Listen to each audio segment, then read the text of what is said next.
All right, welcome everyone. We're here with Dan LOK, who is a businessman, investor, entrepreneur, and business coach. And we're here today talking to him about education, what's possible for education, and what he thinks could be included in education to help kids achieve more and become the best they can be. So thanks for being with me today, Dan. Thank you, Ryan. All right, so my first question for you is, what was your education like, and where did you go to school? Well, I came to Canada when I was 14 years old, and at the time, because my mom and dad had some issues, unfortunately at the time my dad had an affair, so my mom decided that she didn't want to stay in a relationship, and that's why we immigrated to Canada. I was born in Hong Kong. Okay. So when I first came here, I went to, of course, ESL school, English as a second language. I went to those schools for a while, and then I went to high school, and I went to a school in Surrey called Guildford Park. Okay. And at the time, I was one of the only 3 Chinese in my school. And unfortunately, the kids at the school, they were not very nice. Okay. Okay, they teased me, they made fun of me, made fun of my accent, made fun of the way I look, they beat me up a couple times. People talk about bullying issues in school. Well, it is true. Yeah, it happens. And so at the time going through high school, so I was a loner all the way through high school. Didn't have a lot of friends. And so growing up, I didn't have a lot of self-confidence. Growing up, I didn't have not high self-esteem, had very low self-esteem. And didn't like school that much because of the experience. So I would skip classes and I would barely pass all my courses, like kind of a C-minus student. Okay. But because of my mom, so I had to kind of stay through the school, then to a point where then I went to college. I went to Douglas College. What were you taking? Different courses, general business. Okay. But at the time I was already starting my own business and my own companies. So then I thought to myself, well, I'm going to school learning business, or I'm doing business. I still remember there was a instructor, professor in the business class. I would challenge him all the time because he was talking about stuff from textbook, and I would challenge him, well, how do you know this stuff works? How do you know this is how business works? Right. Well, it doesn't matter. You study the book, you pass the grades. But from my point of view, well, have you started a business? Do you know what it's like to run a business? Which, of course, he hasn't. Right. And it's a big problem for me. So we always have this conflict. Of course, he didn't like me so much, and Phil. And then finally, I just thought, well, you know what? This is not for me. Maybe it's for other people, not for me. So I just dropped out of college. I think, to me, like, what is important about that is experience, right? And that the education that this professor was trying to give you was not Correct. from his experience. Correct. Right? And I think that's one thing that I feel education could improve on. And a lot of the school system, what they teach, it's out of date. Right. Okay, they're teaching stuff from 5-10 years ago. It's not stuff from the real world. After being in business for so many years, in fact, I believe if you actually study the stuff from school on business, on marketing, when you go out to the real world, just to do the opposite, and you do very well. Okay. Use it as a reverse role model. Use a reverse blueprint. Do you mind giving us an example? Because I can't imagine what that would be. Well, example, they talk about, getting, financing a business, getting loans from the banks, getting money and raising money. Well, if you're as an entrepreneur, if you ever try to raise money with no background, no experience, nothing, well, try to go to the bank. How the bank system works is this. They loan you money when you don't need money. Right. Okay. Yeah, when it's raining, then they give you the umbrella. They don't give you the umbrella. When it's sunny, they give you the umbrella. So it's the same thing. When I was getting started, young guy, and I went to the bank, I said, I want to start my own business. Can you loan me some money? They say, you crazy? Of course, no way in hell I'm going to loan you any money. But when you have money, guess what do they do now today? Calling me and say, hey, Dan, do you need a bigger line of credit? Do you need a new mortgage? Do you need all that? When you don't need their money, then they want to loan you some. It's exactly how it works. Okay. But the school system, It doesn't teach you that. It doesn't teach you how to deal the stress you're going to have, the pressure you're going to have to deal with, the headaches, the hassle, the inconvenience, the setback, the rejection you're going to experience as a businessman, as an entrepreneur. They don't talk about any of that stuff. Yeah. When that's the most important things, those most important things we have to master as an entrepreneur. How to face obstacles. Yeah. Years ago, my business mentor, we were having a conversation, and he asked me the question. He said, Dan, what do you think is the #1 characteristic of an entrepreneur? The most important characteristic of an entrepreneur. And I said, well, I guess intelligence, it could be experience, expertise, contacts, whatever. I said a whole bunch of answers. And he said, well, all those are important. But he said the #1 characteristic of a successful entrepreneur is this, is the ability to endure pain for a long period of time. The ability to endure pain for a long period of time. And I thought to myself, wow, how true is that? That most entrepreneurs, people look at me as, oh, I'm the overnight success. Well, keep in mind, I started my first company when I was in high school. Yeah.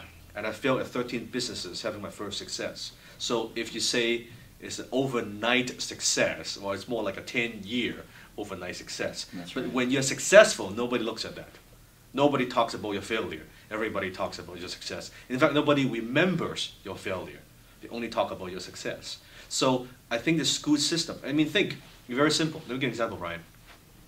In school, if we are taking an exam, and you're sitting next to me, and I'm writing it down, and I'm taking my exam, and I don't know the answers, and hey, Ryan, show me the answer. What do you think is this the answer to this question to be? It's called what? Cheating. It's called, right? Guess what? In the business world, that's called teamwork. Yeah.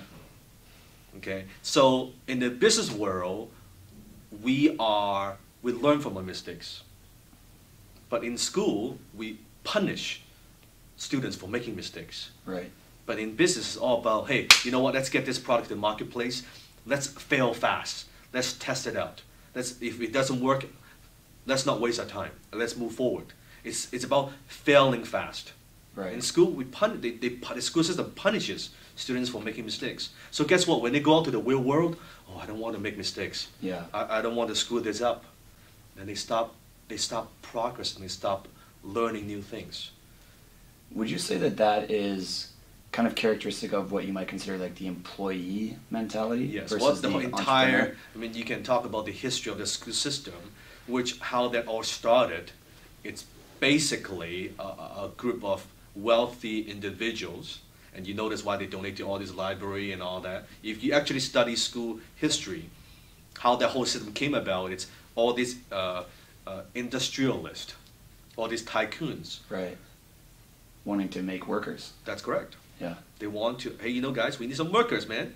Well, let's donate some school. Let's produce like assembly line. Let's produce some workers. Let's make sure we educate them not to be like us. We don't want to encourage entrepreneurship. We want them to, be programmed and conditioned to have the safe, secure job, have the safety net. That let's sell them on the idea of the 40-year plan, the 45-year plan. That they work until 65 and then they retire, and then we give them the retirement, and then so we have steady workers, laborers working for us. All right. That's how it came about. It's very, very simple. It's a group of guys, wealthy individuals saying, hey, let's do this. Yeah. That's how. So why would the school system encourage you to take risk? Why would the school system to encourage you to think outside the box? That's not the intention. Not at all. Well, I like that. I mean, I think that's a pretty truthful message. Yes. I think that's going to be a pretty big message for some people. All right, so I guess my next question that I had here was, what do you see as the purpose of education then? I think the purpose of education, because I believe all types of knowledge ultimately leads to self-knowledge, is to understand yourself. what are your strengths? What are your weaknesses? What is your purpose? What kind of value are you here to contribute to the world? Not just make a living. Not just make a living. I think the education system should teach students and individuals realize, hey, what are our gifts? How can we make the world a better place? How can we deliver value to the marketplace? How can we be the best that we could be? Not just academically.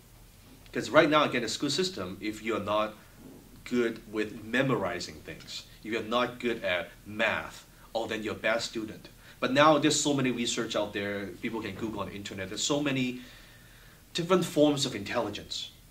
Not everybody's meant to do just be an accountant or be a lawyer. What if the person has talents to be a dancer, to be an athlete, to be a singer, to be an inventor, to be whatever?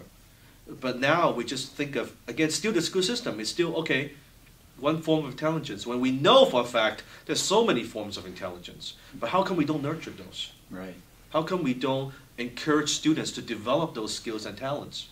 Again, it goes back to the original idea of the school system.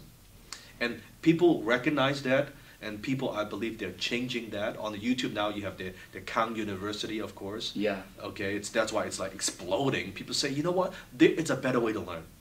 There's a faster way to learn. There's a more effective way to learn. There's a more fun way to learn. And people recognizing that. Also, more people are now doing homeschooling because they don't want their kids to be poisoned by the whole school system. They want, you know what, I'm going to take care of my own kids' education. I'm going to teach them, learn how to write, learn how to speak, learn the basics, but the important education, I'm going to educate my kids, what they need to learn to survive and prosper in the real world. I like that. So, getting back, I guess, a little bit to your experience in the school system, how do you think that the school system helped you, and how do you think it hindered you? I think it hindered me more than it helped me.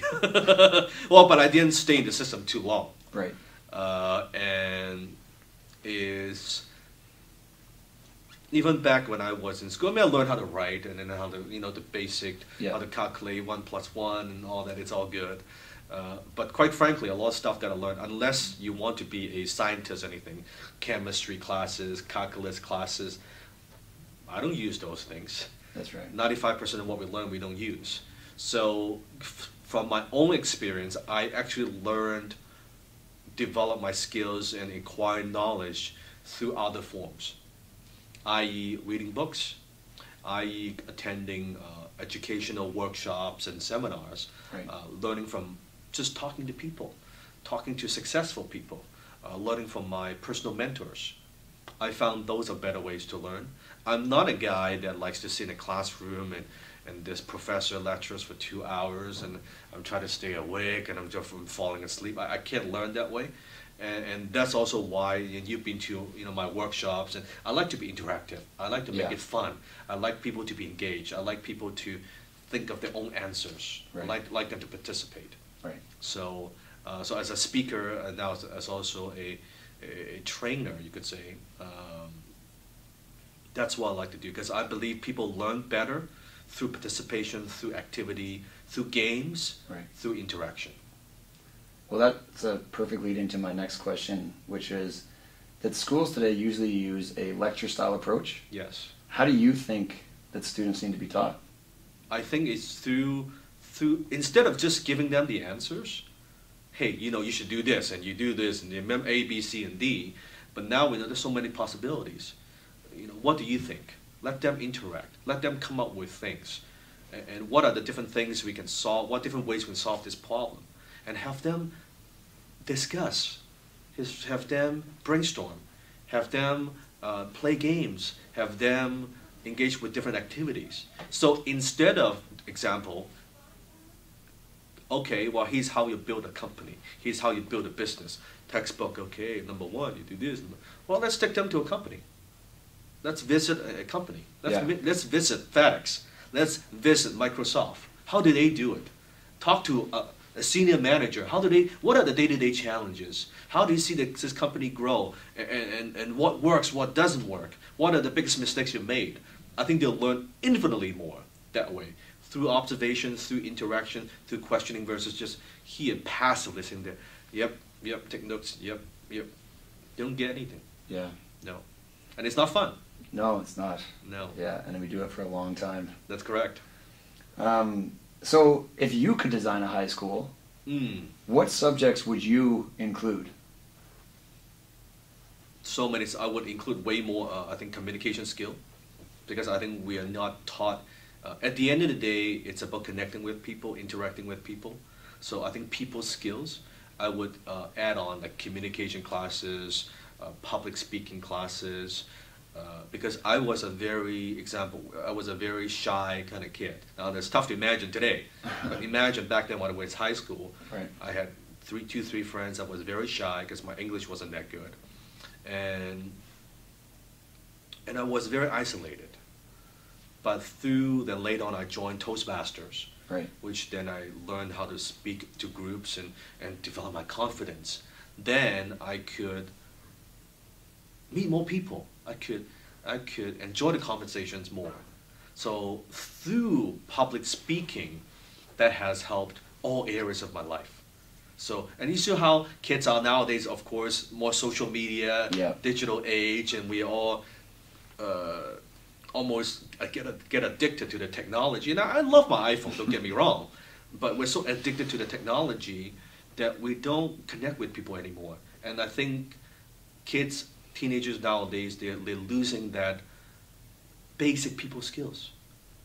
You know, it's funny. Sometimes I see people in a cafe, 2, 3 friends, like this. Yeah. They Facebook each other. They text each other. Right. Like, what the hell is this? Yeah, yeah. Like, can't you? They can't even have a normal conversation anymore. They don't know how to have a normal conversation anymore. I think that's not healthy. Okay. That's not so. Communication, public speaking. I would definitely add some more things on if I'm running on money, or how money works, because I think it's a huge subject, and it's almost money in our society. It's labeled as it's like sex. It's not something to talk about. Yeah, that's right. Okay, it's a bad thing. There's a lot of values around it. There's a lot of negativity, negative association with that subject. That you don't talk about money. Well, guess what? Most people spend our entire lives working for money. Yeah. We have no clue how to manage it. We have no clue how to save it. We have no clue how to invest it. So how do we get information on the subject of money? Well, mostly it's from the media, which is, guess what? From the employee, right? They also control The control, yeah. and basic control by all these companies, credit card companies, any of these companies, spend money, get into debt. Yeah, every time like you hear on the news like that we need to boost the economy, it's always about going out spending more, money. right? But they don't talk about, well, how do you create wealth? Yeah. How do you invest money? How do you manage your money properly? And that's why we have all these now, even the States, Canada, saying credit card problems, and even the government have debt issue. It's because of that attitude. Right. So I think money, how the world works, business, but also some creativity. Just like that's why I love TED Talk. I love TED Talk because it gives you a different perspective. Hear from these great thought leaders and thinkers and leaders and genius. How do they view the world? And it could be on any subject. Isn't it fascinating? It's amazing. They talk about all types of subjects, but just on human potential or any of these things. I think we need to be exposed to more of those. You know what? There's way more knowledge than just what you're seeing in a textbook. Yeah. This is it's just such a big world. That's what I would add. And I would probably add some travel schedule that kids would go out there and travel more and see more things and meet different cultures of people. Okay. Not just being isolated in that little city and they don't know what the world is about. So I would do that. Yeah. I just want to add one thing to your point about money and people being in debt is that I think that it creates a huge burden. Yes. For all these people, right? And then there's more stress in their lives, and we're not quite sure how to get out of our debts. And so I think a lot of people struggle with that for years, and they don't even know how to get out. Yeah. But guess who they learn it from? Most people, they whatever habits they have, their money management habits, They got it from the school. Yeah. They got it from the parents. Yeah. So the parents might say to the kids, hey kids, make sure you, it's just like from my mom, example. My mom used to sometimes say to me, when I was a kid, oh, Dan, finish a plate. Kids are starving in China or in India or in Africa. Finish a plate. You think money grows on trees?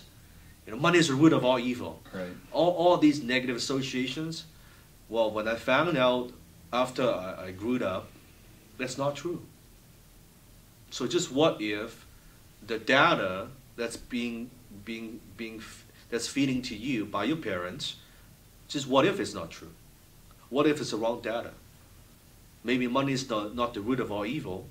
Maybe lack of money is the root of all evil. Maybe money does grow on trees. Maybe money is good and not evil. Maybe is not just thinking of, well, clean your plate. Well, that doesn't help nobody. But how can maybe actually do something to help the kids in Africa? How to help the kids in China? How to help the kids in India? It's a different type of mindset, different mentality. So since we're on the topic of money, would you tell us a little bit about what you think we should teach in a class on money, more specifically? I think at first, earning it, that's the first step. And there are many, many ways to earn it other than just getting a job. Yeah. There are many, many ways to earn it, so earning it is key. And then also, once you earn it, how do you keep it?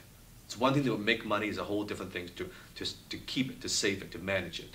Then once you learn how to save, not save money, but manage your money properly. Meaning if every dollar that comes in, maybe you put 10 cents towards your investment account, Right. investing in your future. You put 10% paying off your debt. You put 10% towards your own development, education. However you manage your money. After that, then how to invest money. Because I think I don't care what you do, as an employee, as an entrepreneur, whatever. I think nowadays, we all need to be investors. We all need to have a side investment business. How do you make the money work for us? Right. So we're not working for money for our entire lives. Funny thing is people who put down money, people who have negative association with money, people who condemn the rich, the wealthy, those are the ones who are slaves to money. People who master money, they don't think money is evil. Money is just neutral. Just a piece of paper. That's all. That's all it is. Right. It's not bad. It's like if I hold up a $100 bill, if I crumple it, I put it on the floor and I step on it, I pick it up, it's still a $100 bill. Just a piece of paper. Nothing more than an idea, if you think about it. Yeah, that's a really good point. Whatever you can think of it as a tool. You can use it to do evil things. You can use it to do great things. Right. Just like a gun. You can use it to hurt people, or you can use it to protect people. It's got nothing to do with a gun. So it has nothing to do with the money. But people get it's such an emotionally charged topic. Yeah. We get all crazy about it. Yeah, religion, money, politics. All that. Yeah. All that. Okay. I'm curious now because you mentioned before that about 95% of what you learned in school you feel you don't use. Correct. So would you then, in your opinion, get rid of a lot of what we're teaching in terms of chemistry, math? No. Okay. No. But I think we need more. So, because we need scientists in school. We need doctors, we need lawyers. But we also need to nurture other talents. Okay. How come there isn't a class on how to be a rock star? How come there isn't a class on how to be a swimming teacher? I don't know. Like there are many, many talents, many hobbies, how to be a professional pianist. Why is it not in the school system? Why is it we just so focused on just academic intelligence and we completely ignore, and that's very, very ignorant, ignore all these other talents. Right. That's what I'm talking about. Keep those, because there are people who like science. We need those people in our society. Great, do that. But what about, I've no interest being a scientist. Why am I spending all my time learning things that I don't like, that I hate, that I'm not even going to use? And people spend 1 year, 2 years, 3 years, 4 years of their life learning stuff you'll never use. Why not spend that 4 years learning stuff that I love, I'm passionate about, that I would love to build a career in. Why not do that? But we're so restricted to, nope, 101, 202, you got to take these courses, requirements, Right. mandatory. But says who? You know, I've talked to a teacher friend of mine, and I've kind of discussed something like this, and he thinks that it's a lot of kind of insecurity, Yes. right? Because if we don't do that, the academic stuff, I think we're not sure if we can make it, you know, without, like if we want to do art, you know, or we want to be a dance teacher, like, Yes. like how are we going to do that? Like, how are we going to make money, right? Mm-hmm. And I think that as people, we have a hard time connecting the dots about how to get there. And I think that stops a lot of us. But if you look at the fact, that security is an illusion. Because if there is such a thing as a security, then why are so many university graduates can't get a job? Why are so many MBAs desperate for work? Why PhDs can't even work in the lab? You tell me.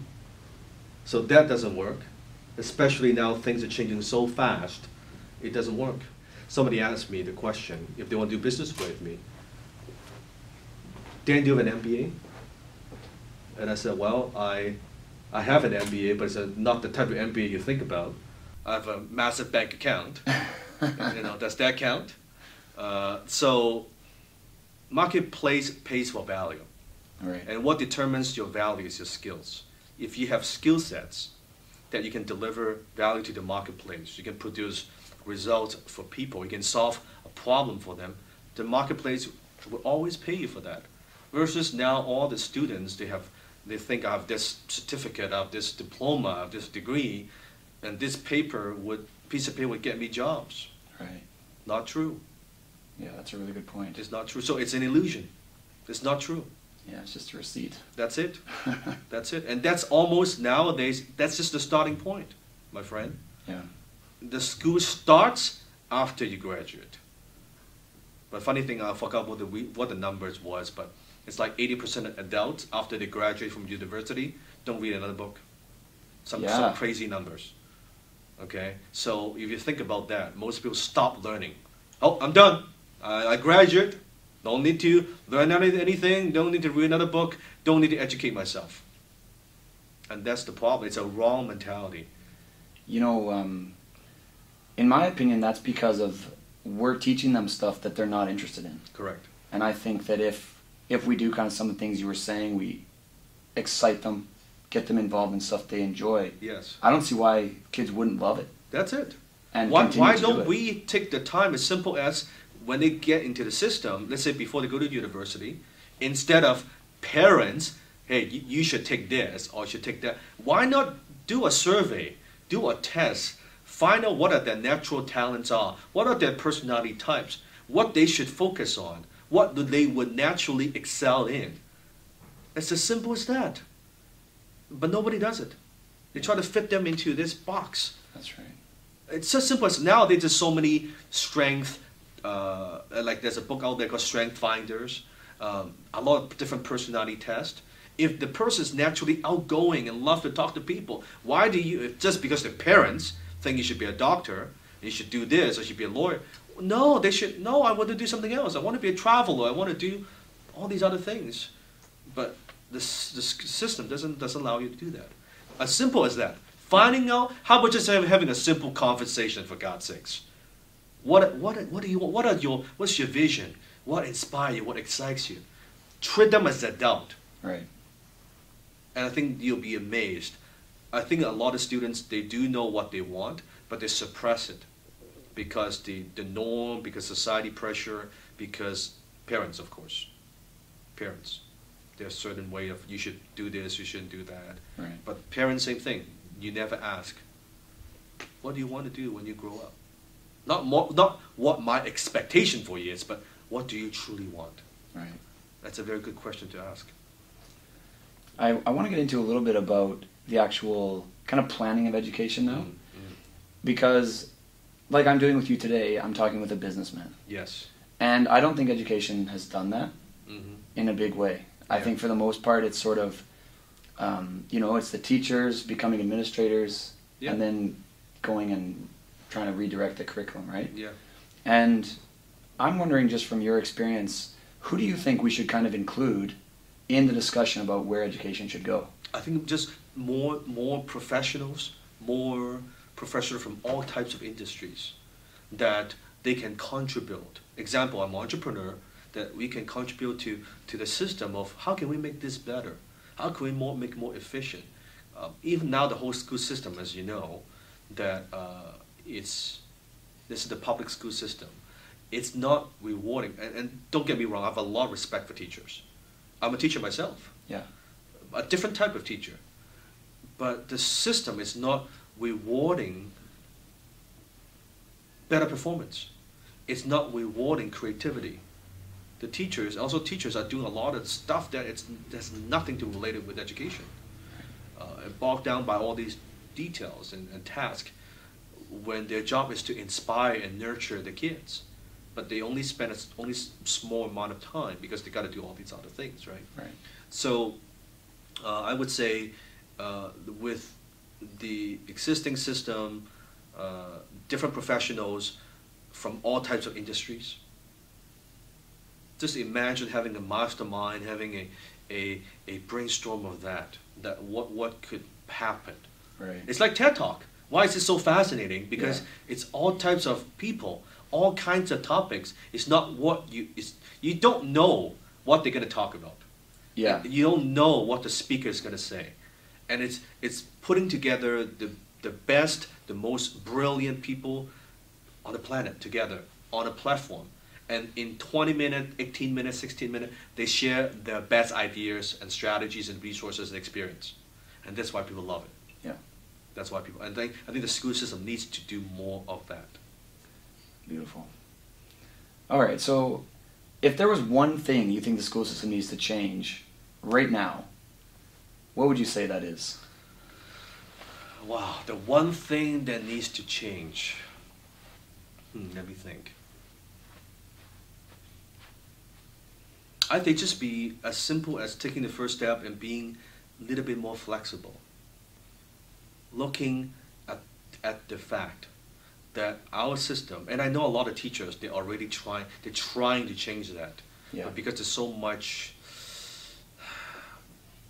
democracy, there's so much resistance they're getting. Even people want to do something, it's very difficult for them to do. They hit the resistance, they hit the wall. I say just being a little bit more flexible, looking at, hey, you know what? 5 years ago, not that many people are using social media. Well, maybe there should be a class on how to use social media. Right. Maybe how do you deal with Facebook? How do we manage our time? How do we deal with even cyberbullying? These issues that we didn't experience many years ago, now people are experiencing every day. But the school system doesn't talk about that. So I think just being open and flexible enough that I'm not asking the school system to change like overnight, but how about just take that little step? Right. Let's just do that. Let's look at the fact that, you know what we're teaching, guys, it's out of date. Can we maybe add this piece? Maybe how about add that piece? And maybe change a few things here. Maybe just that.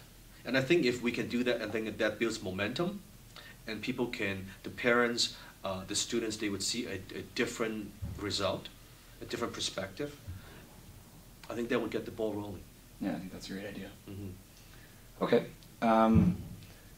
So I've observed, just by my experience, I've done a little bit of entrepreneurship myself, that like my attitude's changed towards wealth, and I think that it can be learned. And I'm just wondering what you think about whether or not kids can be taught about how to be wealthy, or can everyone learn to be wealthy?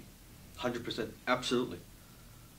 It's not, think when you are born at the hospital, when you were just a baby, nobody appoints, okay, this baby is going to be wealthy, no, that baby is not going to be wealthy, oh, that baby is going to be wealthy. It's a learnable skill. It's a learnable skill. It's like swimming. It's like asking me, can everyone learn how to swim? Yeah, I think so. Yeah. Almost everyone can learn how to swim. Can you learn how to ride a bike? Yeah, if give enough time with the proper training, yes. So it's the same thing with money. Now, not everyone can be an entrepreneur, because not everyone is suitable to be an entrepreneur, but everyone can be wealthy. It goes back to, if you manage your money properly, you invest your money properly, everybody can accumulate a pretty good nest egg when they retire, and retire comfortably. So yes, the answer is absolutely. And I think we should all learn how money works. Very nice. We're getting pretty close to the end here. So is there anything else that's kind of on your mind that maybe I haven't brought up that you think people need to know about? I just want to say I think it's very nice to see an ambitious, smart young man like you. It's just doing a project like this and getting out to the world, because I think people need to hear this message. It's time. It's time that we do something about it. Maybe, who knows, maybe we cannot change the school system. It's very difficult. But maybe we can inspire enough people, we can get them to maybe make some changes in their thinking. Maybe to take more responsibility for their own education, not just formal education. Right. Maybe as parents, we can be a little bit more open-minded. If we have done that with this interview, I think this project is worthwhile. Wow, thank you very much. You're welcome. Okay, well, I think that's about it. Good. I just want to say to Dan, thank you very much for being here today. I found it fascinating, and I'm hoping that everyone watching this will as well. So thank you very much. Thank you.